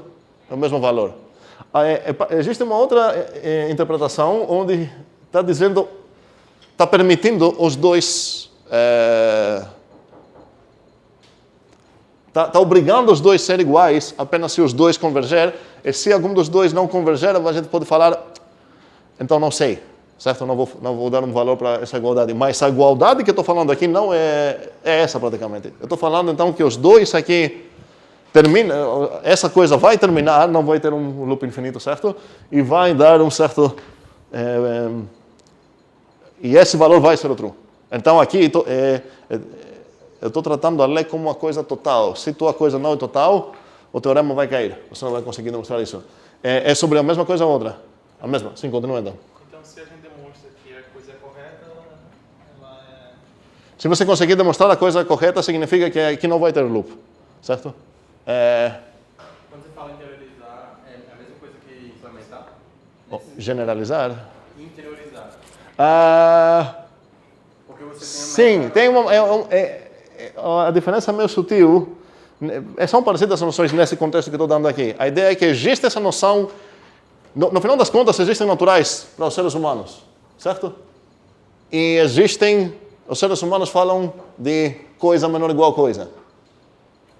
No meu mundo que eu criei aqui, eu tenho apenas naturais, nats por enquanto, para representar os naturais. Os humanos, quando falam que um cara é menor ou igual, eles já sabem o que significa. Eu não tenho acesso nessas coisas aqui. Então, quero internalizar essa coisa para uma maneira que vai representar isso fielmente, o mais fielmente que eu consigo, no meu mundo. Não vai ser a mesma coisa, não vai ser próprio, vai ser um booleano, mas a ideia é que cada vez que isso acaba sendo válido para o mundo humano, a minha funçãozinha vai retornar true, certo? Não, peraí, tinha mais aqui fila. Sim, Pablo. Tem alguma forma matemática, como ele está vendo, de usar o underscore que nem... Uma sintaxe para quem brincou um pouco com Haskell, ela tipo... Se eu ler esse padrão aqui, o que acontece é o seguinte. O leque de 0 é qualquer coisa que eu vou chamar de m é igual a... E agora percebemos que aqui eu sequer usei o m. Então, poderia simplesmente falar, o leque de 0 é qualquer coisa que nem preciso dar nome para ela, porque não vou referir a ela nunca, é true. Várias linguagens aqui usam essa coisinha aqui, te permitem botar um underscore aqui, para enfatizar o fato que você sequer precisa referir a esse valor depois. Isso é extremamente rápido de se acostumar. Mesmo talvez na primeira uma, no máximo 2 vezes, pode parecer um pouco estranho. E aqui, Pablo, que já escreveu umas linhas em Haskell, já está sentindo falta disso. Não é apenas questão de preguiça. Não é apenas questão de preguiça, não quero escrever uma letra. Cuidado, eu fico enfatizando com vocês que é um trabalho mental forte, pesado e importante a escolha de nomes. Se tem uma maneira de me livrar desse trabalho boa, eu quero botar essa porque eu não quero ficar pensando como que eu vou chamar a minha coisa, primeiramente. Segundamente, antes de sequer chegar na parte direita, se houver isso, eu já sei que o leque de 0 e qualquer coisa é suficiente para dar uma resposta sem sequer saber qual foi essa coisa. Okay? Então, isso ajuda também na comunicação que quero falar para a pessoa lendo o meu código. Então, isso poderia escrever nessa forma, poderia aqui também botar uma underscorezinha. Significa o quê? O leque de sucessor de alguém que, na verdade, não quero nem chamar esse alguém. Não vou precisar referir a ele nunca. E o 0 vai ser false. E agora aqui, não posso fazer a mesma coisa, porque eu preciso referir. Primeiramente, preciso consertar esse probleminha aqui, porque isso é leque de NM. Eu não poderia botar underscores aqui, porque aqui preciso falar o leque de sucessor de alguém, que vamos chamar de N, e o sucessor de alguém, que vamos chamar de M, é o quê? O sucessor de N e do M. Precisei referir a esses caras, então aqui não poderia me livrar desse underscore. Sim, peraí, não. Porque talvez tenha mais na fila antes de voltar. Como? Eu estou em dúvida se o loop, quando você coloca like de SM igual a like de NM, quando eu passar da primeira parte, vai cair em qual caso depois? Eu não entendi. Está falando, depois de substituir S por S, qual dos 3 casos vai casar? Uhum. Eu preciso saber qual é o NM para responder, né? Então, se você tentar definir, por exemplo, o leque desse carinha, estou usando essa açúcar sintática que a gente já tem aqui, certo? Que é o 3 e esse carinha aqui. Certo? Isso vai acabar sendo o quê? Equival. Não quero... Eu falei acabar sendo o quê? Não quero saber o valor final. O próximo passo seria o quê? Esse like de Ok? E S0. Ok, e agora isso vai ser o quê? Leque de S0 e 0. Ok, e agora isso vai ser o quê? Leque de... Não. Não, é casa no primeiro caso. No segundo Segundo caso, falso. Ok, faz sentido? Ok. Sim. No último, pegando a ideia do underscore, o M poderia ser em underscore. Ou o N. Aqui? Não poderia porque eu preciso M. Ué, mas por que precisa? Não precisa só de um não, porque se você tiver dois underscores, você não consegue distinguir. Mas como você já tem um, Não, um segundo. tanto faz o outro. Não. Aqui escreveria o quê? Lec de N e quem mais? E não posso tirar esse M e colocar underscore. Não, um segundo. A ideia exatamente é que esse valor não vai ser referido depois. Agora você está usando apenas o underscore como se fosse um novo M, certo? Toda a ideia do underscore é que, olha, essa coisa eu não vou referir depois. Aqui você quer referir a essa coisa exatamente nesse ponto, então você precisa dar um nome para ela. Aqui seria M e M, ok? E cuidado, esse underscore, e acho inclusive que isso aconteceu esse semestre, não faço ideia nenhuma ideia em qual aula aconteceu. Alguém, eu acho de vocês, em algum momento me perguntou se um uso disso era parecido com aquele buraco que a gente faz às vezes. Por exemplo, a gente usou esse como buraco, certo? Alguém pode me dar um exemplo? Quando foi a primeira vez que... buraquinho mais buraquinho. Pronto, quando eu escrevo essas coisas, por exemplo, certo? Isso não tem nada a ver com isso, é só um buraco aqui. Desculpa, esse é um buraco, ok? A ideia é que está recebendo dois... Tem que tapar o buraco. O outro ali não precisa tapar. Não precisa. Isso é outra ideia. Esse é um natural que eu não vou precisar dar nome para ele. Isso não é isso. Isso não tem nada a ver. Você está falando aqui precisa um natural, aqui precisa um natural. E essa coisa tem esse tipo. Aqui não é essa coisa. Aqui está dizendo, olha, aqui vai ser um natural que não me importa referir a ele. Eu consigo dar o valor sem o nome dele, sem dar o nome para ele, sim. Duas perguntas. Ok. Quando que funções espaciais vão ser úteis para a gente e... Peraí, antes de fazer a segunda. Funções parciais para computação é o padrão. E esse é um assunto que a gente vai ver pouco em FMC2. E... Tá, vamos lá. Vamos ter essa conversinha agora. Alguém falou função, ok? Dependendo da cultura, comunidade, sei lá o que, onde cresceu, onde nasceu, com que ele trabalha, essa coisa pode significar principalmente duas coisas diferentes. Pode significar uma coisa que outro chamaria função total, e poderia significar outra coisa que alguém chamaria função parcial. Agora, dependendo de onde você trabalha mais, onde você mora, você vai concordar, ok, quando a gente vai falar função, vamos concordar que a gente quer dizer essa coisa ou essa coisa, e quando a gente quer falar a outra, vamos precisar botar o adjetivo. A convenção onde função significa função total tem uma desvantagem grande. Porque normalmente em português, quando você aplica um adjetivo num substantivo, o substantivo nunca para de ser o substantivo que era. Se eu falar que, sei lá, essa é uma mesa pequena, não tem chances pelo fato que eu adicionei o adjetivo pequena, ela parar de ser mesa. A ideia é que os adjetivos dão uma informação extra sobre o substantivo que estão sendo aplicados. Se eu abordar essa coisa aqui, certo? Significa que para mim função significa essa coisa. Quando eu vou falar função parcial, tem chances que se eu chamar uma coisa de f função parcial, ela não vai ser função. Com minha definição de função, porque minha função significa total. E parcial está deixando aberta. Parcial não significa que tem um certo valor que ela não vai retornar algo. Significa apenas que não obriga todo mundo a retornar algo.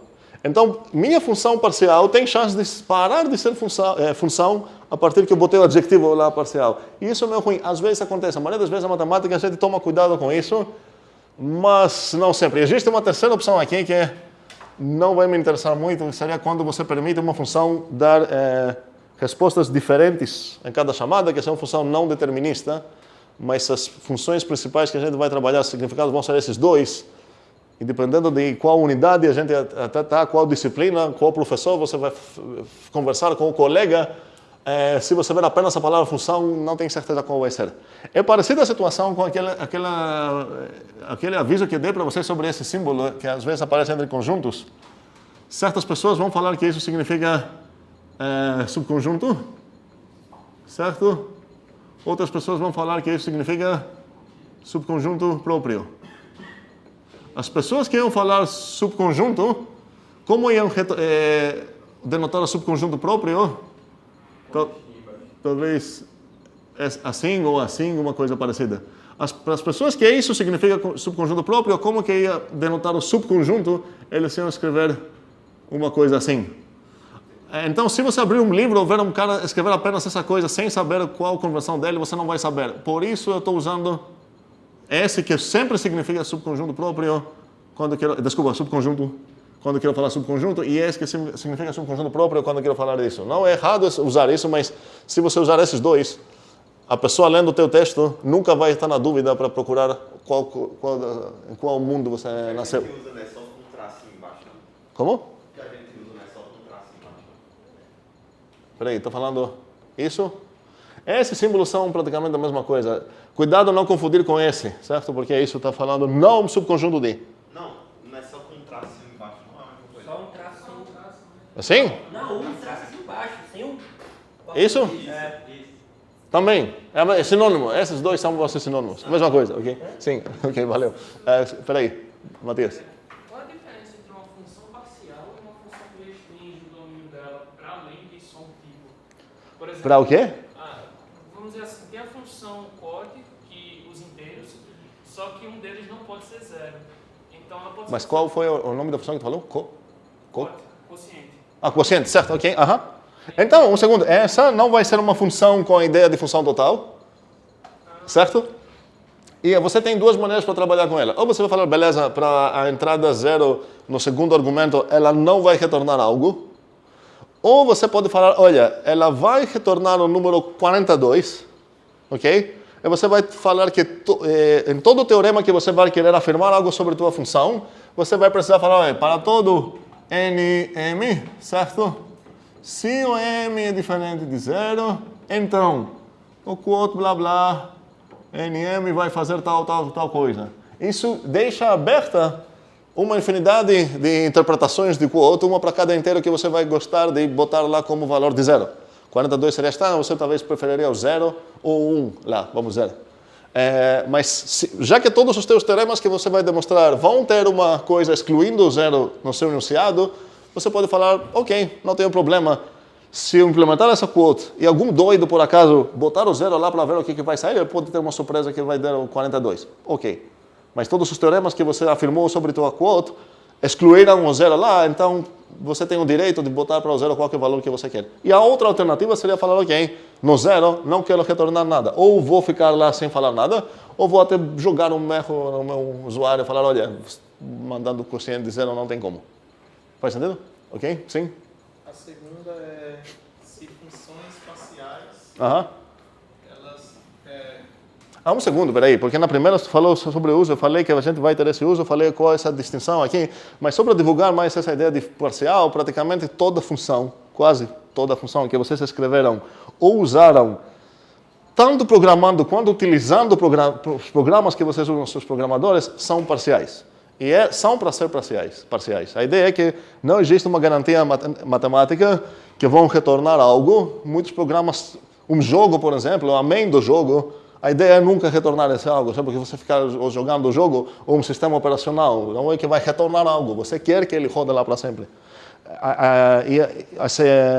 Outros erros podem acontecer também. Pode dar um erro de conexão não aconteceu, sei lá, pode explodir, o teu próprio computador pegar fogo, você vai falar que retornou o quê, então, nesse caso? Faz sentido pensar que a função total é uma boa noção matemática para interpretar o que a gente chama de funções em programação.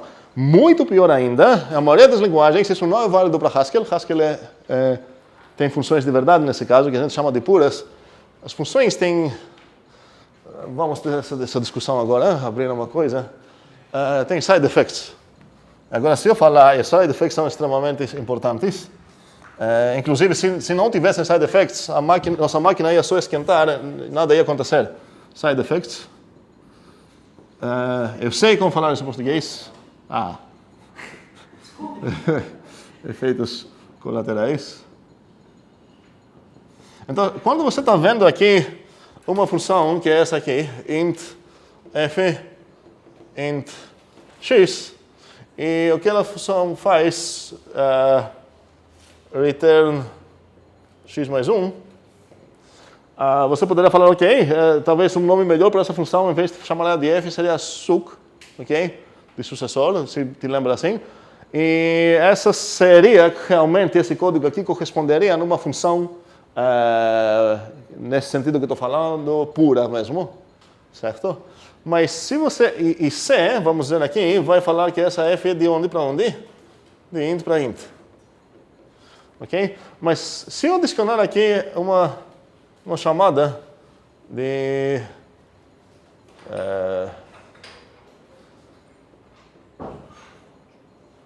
pronto, bom para a Grécia, eliminar esse país. Essa função vai fazer o quê? Ok, primeiro passo vai mandar uma bomba para a Grécia, vai matar minha família lá, certo? E vai retornar o x mais 1, certo? Então ela vai falar, ok, esse é o tipo certo, ok? Só que não faz sentido falar que esse objeto aqui tem realmente o mesmo tipo como o objeto que eu mostrei antes, que realmente apenas pegou um inteiro e retornou outro inteiro. Então não faz sentido esquecer essa parte de side effects, e essa é uma parte principal onde o que a gente chama funções em programação é muito diferente do que a gente chama de funções matemáticas. Uma função de matemática não ia poder ter side effect nenhum. A função de matemática vai ser aplicada em algo, vai retornar algo, acabou. E as funções em Haskell e em linguagem de programação funcional, puramente funcional, a palavra puramente vem de lá, não tem side effects. E agora uma pergunta seria, ok, mas se não tem side effects, como que eu vou ver qualquer coisa? Eu vou rodar essa coisa lá, ok, vou calcular o número, pelo menos ver o número na minha tela, isso é um certo tipo de side effect. Certos pixels lá ficaram branquinhos no preto e consegui ver, é 42, certo? Peguei uma resposta. Então, certos side effects eu preciso ter. Para quem está pegando programação funcional, vai ver como esse problema é resolvido lá, de uma maneira muito legal, sem quebrar a puridade de funções.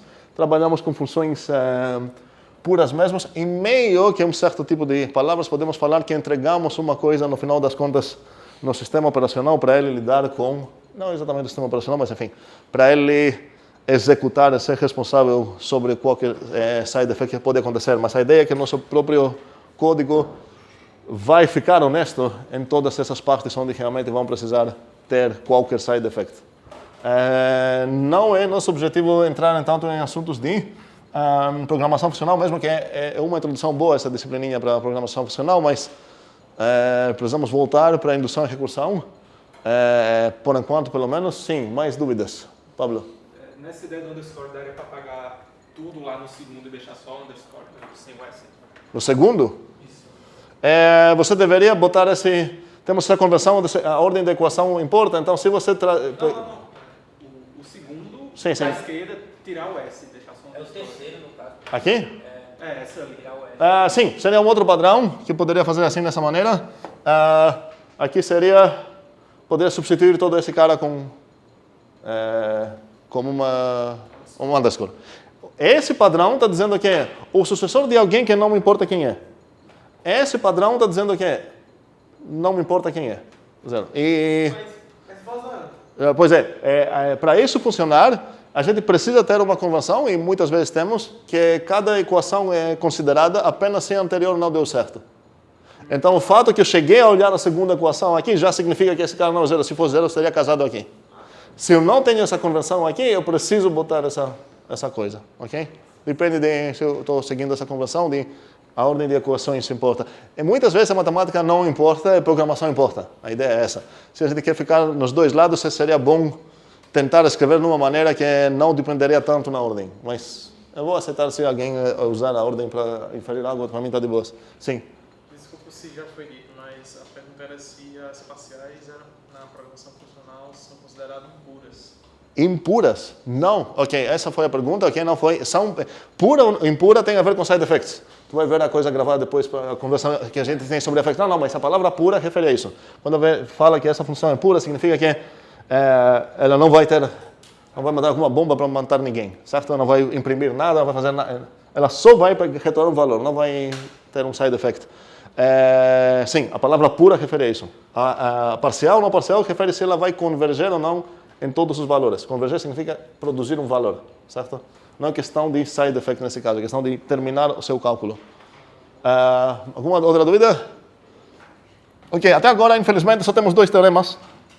Um teorema, na verdade, só que tinha 2 direções. É super simples para demonstrar. Eu vou deixar vocês brigar nisso no Zulip. Obviamente, vou considerar que todos vocês conseguirão. Se ninguém falar no Zulip que tentou e não conseguiu. Agora quero definir assim, rapidinho, mais umas funções. Então, a ideia, vamos lá. Vamos ver se a gente está entendendo como funciona o jeito de programar de uma maneira responsável. Meus amigos humanos falam de pares e ímpares nos naturais. O que eu gostaria de ter? Sim. Como fazer? Mas um segundo, pares e ímpares não um tipo, certo? A ideia é que eles aplicam o predicado ser par e ser ímpar nos naturais deles. Eu queria uma coisa que eu poderia aplicar nos meus nuts. Qual seria essa? Vamos chamar essa de if, de par. Qual seria o tipo dela? Não tenho int, não tenho int. Certo? Ok? Ok, muito bem. Não vira, retorna. Aqui quero enfatizar que essa é uma função, certo? Meus amigos lá, eu vou escrever isso até talvez com maiúsculo para enfatizar isso, porque a gente tinha meio essa conversão de usar predicados maiúsculo. Esse even para os meus amigos é de onde para onde? Nat para prop. Exatamente, de nat para prop. E qual seria a definição desse even aqui?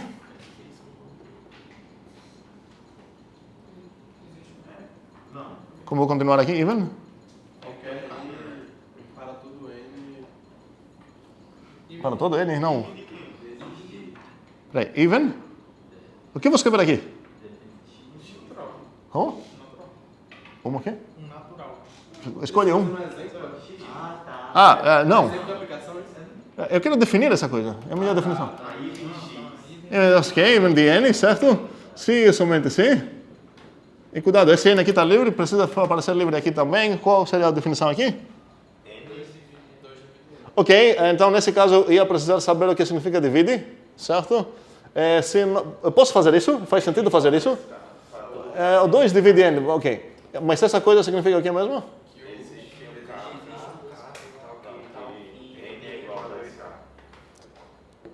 Ok. Pergunta.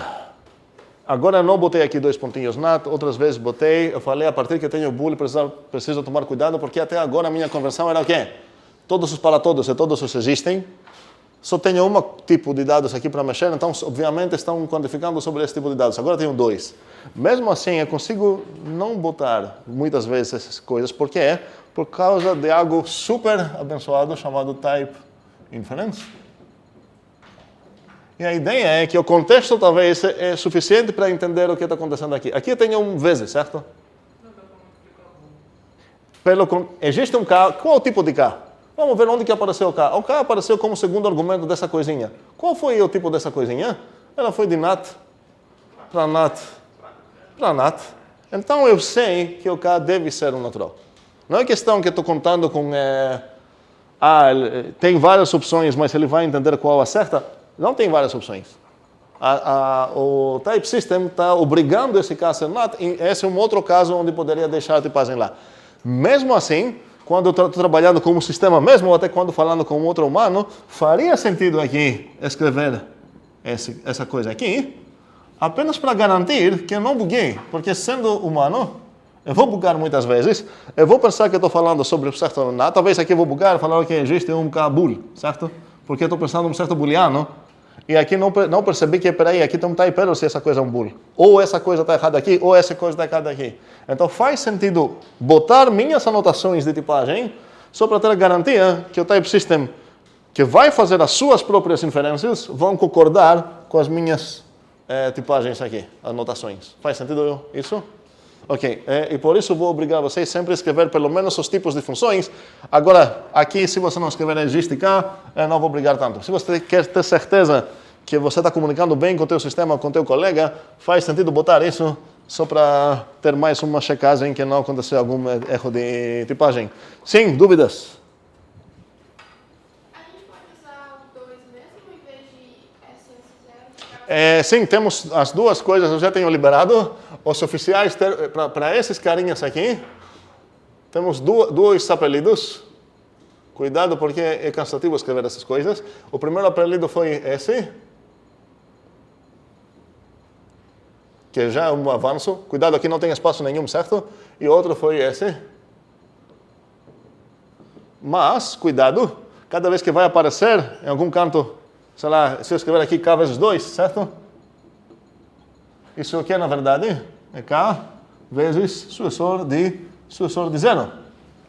Então, a partir disso, você pode falar que, olha, essa coisa casa com a segunda equação de multiplicação. Por quê? Porque é K vezes sucessor de alguém. Com qual M casa? Com M... Não, esse 0. Porque o 2 não é sucessor de... O 2 é o sucessor de 0. Então, para casar com aquela equação que a gente tinha em multiplicação, que era essa, que não lembro qual ordem a gente definiu aqui, mas enfim, o padrão era esse. Para casar com esse padrão, meu M precisa ser esse de 0. Tudo isso olhando para o 2. Acaba parecendo no início que o 2 ajuda, em vez de escrever sucessor de 0, mas especialmente quando você quer ver os padrões, isso não ajuda, certo? Então, várias vezes é mais fácil trabalhar com isso do que com isso. Agora, se você está tranquila e você quer usar o 2 ou 3, blá blá, você pode usar sem problema. É açúcar sintático que temos para isso, e isso também é um açúcar sintático que temos para isso. Porque isso também ajuda, porque não quero ficar lá escrevendo espaços e parênteses todo esse tempo. Sim, outras dúvidas? Sim? Estamos saindo do processo do even, um segundo. Não sei, tua dúvida tem a ver com isso ou não? Isso. O even? Ok, fale. Na prova anterior. Demonstração. Sorvete. Não, Sim. nas duas provas. Ah, prova mesmo. Desculpa, retiro o sorvete. Teve uma questão que envolvia par e ímpar. Ok. Mas a gente não tinha noção de não ser par. Sim, sim. A gente acabou resolvendo esse problema demonstrando o teorema de Euclides, divisão por 2 nesse caso, que está falando só tem dois restos possíveis, ou 0 ou 1. Então, caso que é 0, vamos chamar essa coisa de par, caso que é 1, vamos chamar isso de ímpar. Descobrimos que, na verdade, uma, então, é realmente complemento de outra. Não tem...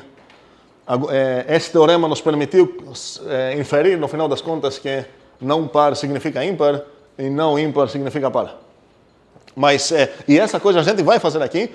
A ideia é que vocês já tinham feito pelo menos uma coisa disso, porque para definir recursivamente o quociente, o resto e a divisão de Euclides, isso já vai fornecer, e vamos discutir essa coisa na próxima vez ou no Zulik, uma demonstração por indução do teorema de Euclides que está garantindo exatamente isso aqui. Mas isso não tem a ver, na verdade, eu sei que parece ter, porque par e even, sei lá o quê, mas não tem exatamente a ver com o que eu estou fazendo aqui.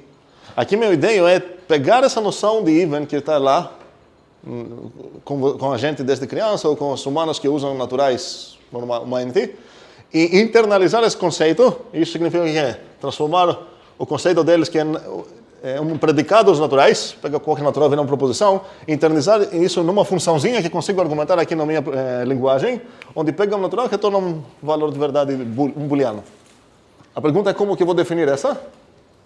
E eu vou querer também definir uma odd do mesmo tipo. E a ideia é que ela vai internalizar o conceito de ser ímpar e essa vai internalizar o conceito de ser par. Sugestões de como definir isso? Rápido? Não quero usar ainda o if. Inclusive, a gente vai definir o if. Desculpa. Um segundo. A gente queria definir isso também daqui a pouco. Even de 0 é? Ok, concordo. E agora?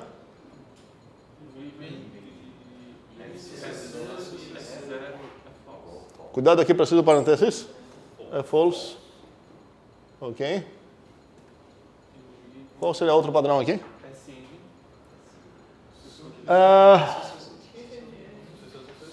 Não vou conseguir assim com sucessor de n. Vamos ver daqui a pouco por quê. Sucessor de n, parêntese, ok? É quanto? Even de n.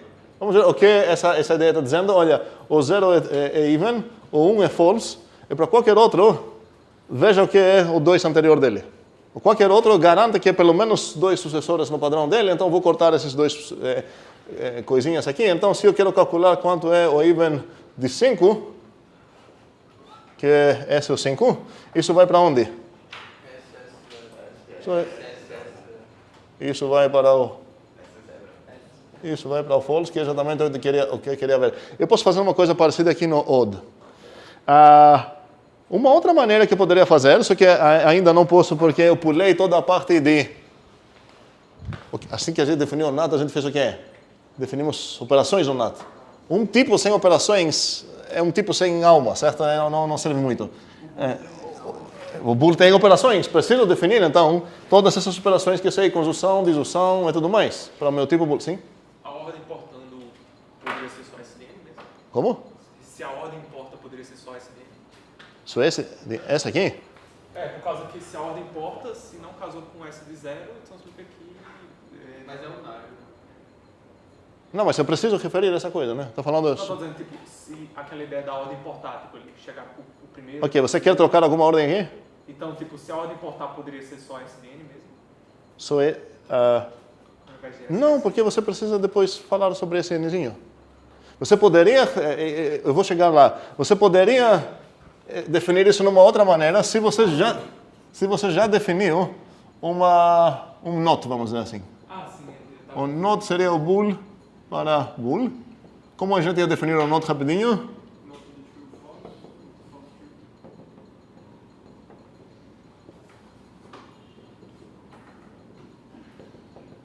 Ok? E agora uma outra alternativa seria botar, olha, o even de 0 é true. E agora o even de sucessor de n é o quê? Not? De quem? Não. Se for not true, isso ia dar false para todo o resto. Cuidado. Seria not de quem? Not de even de n. Faz sentido? E agora, se eu fizer o mesmo cálculo aqui, ia acontecer o quê? Esse cara ia virar o not do even 4, esse cara ia virar o not de even 3, e ia dar o mesmo resultado, ok? E a última que quero mostrar para vocês agora, antes de terminar essa, porque essa é uma ideia talvez nova para uns de vocês. Eu vou definir, essa é uma coisa bem legal. Eu vou definir usando o que é chamado recursão mútua, as duas no mesmo tempo. Em vez de definir a even e depois a odd, um segundo, se eu definir a even, eu poderia definir depois a odd como? Odd de n igual not de, certo? Ok. Vamos dizer que eu não quero fazer isso. Eu quero definir as duas no mesmo tempo. A even de 0 é true, eu vou já falar qual é a odd de 0. É o quê? False. E agora eu vou falar, olha, a even de sucessor de n é... Não quero usar negação, não. Não, false. Se eu botar false, significa que todos os maiores que 0 vão ser não even, certo? Vai ser odd de n. E aqui a odd de sucessor de n vai ser o quê? Even de n. Então, se eu quero... Vamos ver esse what, se como funciona. Quero ver se o 4 é even, espero que eu vou ver o quê? True. Ok, então esse vai para onde? Vai para? Odd de Isso vai para o even de? Isso vai para o odd de? Isso vai para o even de? Isso vai? Acabou. Então, essa recursão, eu estou definindo duas funções com recursão mútua, e cada uma vai chamar a outra. O importante é que cada vez que a outra está sendo chamada, ela está sendo chamada, como sempre, com um argumento de complexidade menor. Certo? Você ganha alma. Como? Você ganha alma em fazer Em comparação com o quê? Em comparação com o quê? com otimização. Por exemplo, a última que a gente fez com aquelas notas ia acabar tendo um cálculo enorme até decidir. Essa terminou mais ou menos... não, essa não terminou mais rápido, não. É questão de, talvez eu vou querer programar dessa maneira, porque pode acabar sendo, por exemplo, mais óbvio que essa é a maneira correta do que a outra maneira. Agora, eu não posso ficar trocando minhas definições, a ideia é que eu definir assim, ok? Agora, faz sentido demonstrar que todas essas três versões são iguais entre si? Uma coisa que toda fica dentro do meu mundinho, certo? E não fica fora no metamundo dos humanos. Mas a coisa importante é pegar uma delas, talvez essa, talvez a primeira que a gente definiu, não importa qual, é demonstrar a corretude. O que significaria a corretude agora, para terminar? O que significa afirmar, olha, meu programa é correto? Que todo programa, Que é a afirmação matemática. Aham. para todo N, Aham. MN. para todo N. Para todo N. Aham. O que acontece? Eu vou escrever assim isso, que significa, ou até para enfatizar a coisa humana, talvez podemos escrever. O N par, ok?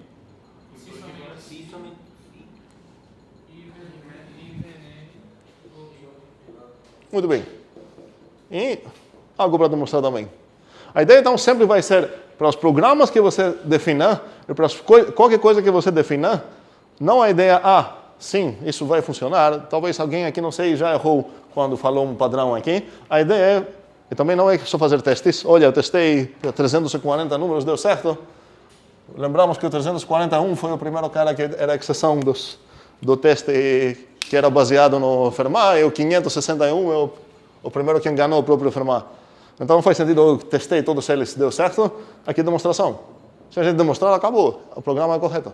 Não há espaço para dúvida. Sim, e terminamos com essa coisa. Sim, pode falar. O programa pode até tornar um passo correto, mas a gente vai ter diferença entre, vamos dizer assim, corretude intencional e corretude correlata, vamos dizer assim?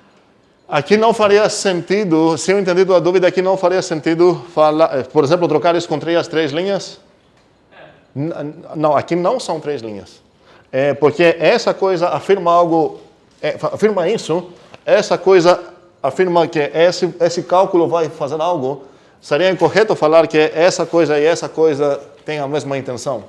Faz sentido? Sim. Ok. Eu fico pensando, quando a gente implementa os dois programas dessa maneira, é como se eu estivesse dizendo que a imparidade de um número é igual à paridade de um antecessor a ele, vamos dizer assim. E, tipo, isso tecnicamente é um teorema para a gente provar. Sim, mas sim, aqui então acaba você ganhando isso de graça, mas o que você não tem de graça é o quê? Que isso corresponde no even e isso corresponde no par. Exato. Então, cada vez, dependendo de qual definição isso tem a ver com a questão de equival também, dependendo de qual definição você vai escolher para o teu programa, essa própria coisa, obviamente, você vai ganhar de graça. Vai faltar todo o resto. Então, nesse caso, se você escolher essa, você tem trivial, o teoreminha que é par, ímpar, vamos dizer assim. Está aqui na tua cara, certo? Não, mas você não vai ter trivial que essa coisa significa que existe um K tal que 2 vezes K, blá, blá, blá. Isso talvez vai ser mais tranquilo de demonstrar com aquela ideia que aqui ficou assim, que cortou os dois, certo? Isso vai te ajudar mais para achar talvez o 2K. De qualquer forma, cada definição que você vai escolher vai ter certas coisas que vão ser mais fáceis, outras mais difíceis. O que você não pode fazer é falar, se eu quero demonstrar essa coisa, vou pegar essa definição aqui, se quero demonstrar outra, vou pegar outra. Porque assim que você muda a definição, você deve mudar o nome também. Então, se você demonstrar, sei lá, que o ev aqui, definido nessa forma, é realmente o even, e um amigo teu definir o ev' na maneira, a primeira vez que a gente viu, ou ele vai precisar demonstrar que o ev' é igual com o teu ev para ganhar aquele teorema de graça, ou, independentemente, falar que o ev' também é uma implementação correta do even dos humanos. E nesse caso, ele ia ganhar essa igualdade de graça a partir da equivalência demonstrada. Acho que faz sentido parar aqui, vamos fazer o clique assim.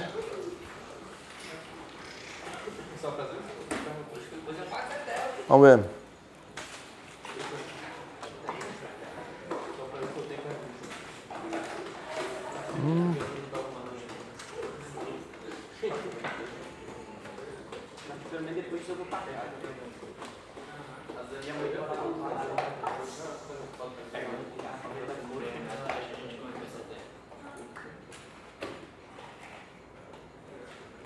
Eu acho que vai funcionar. What is the O NNG já está pronto. A sim, B não. Só A e B. Ah, é o quê? Tá pronto? O A, o B não, o C e D não vale nada. Não vale presença nem. Gabriela, Luiz, Arthur, Paula, Gustavo, Eduarda, Pedro, Antônio, Danilo, Ângelo, Yasmin, Caio, Emanuel, Pablo, Isaac, Davi, Antônio, Pedro. Tá ok? Só 3. Opa.